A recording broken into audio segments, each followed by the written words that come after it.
آج کا لطیفہ۔ شوہر دفتر سے بیوی کے ساتھ فون پر۔ بیوی: کیا آپ نے کھانا کھا لیا؟ شوہر: کیا آپ نے کھانا کھا لیا؟ بیوی: میں آپ سے پوچھ رہی ہوں۔ شوہر: میں آپ سے پوچھ رہا ہوں۔ بیوی: آپ میرے الفاظ دہرا رہے ہیں۔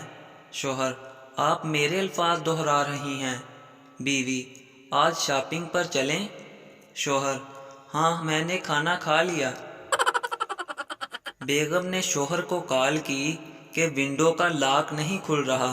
شوہر بولا: تیل گرم کر کے لاک پر ڈال دو، لاک کھل جائے گا۔ بیگم: کیا واقعی؟ شوہر: ٹرائی تو کرو۔ بیگم نے تیل گرم کر کے ڈال دیا۔ 15 منٹ بعد شوہر نے کال کی اور پوچھا: لاک کھل گیا یا نہیں؟ بیگم بولی: اب تو لیپ ٹاپ ہی بند ہو گیا ہے۔ شوہر: لکھ دی لعنت، بتا تو دیتی کہ ونڈو کون سی ہے؟ بیگم: ونڈو 7۔ استانی: اگر اپنا کردار اچھا کرنا ہے تو اپنی ہر استانی کو ماں سمجھو۔ شاگرد: لیکن اس سے تو ہمارے ابو کا کردار خراب ہو جائے گا۔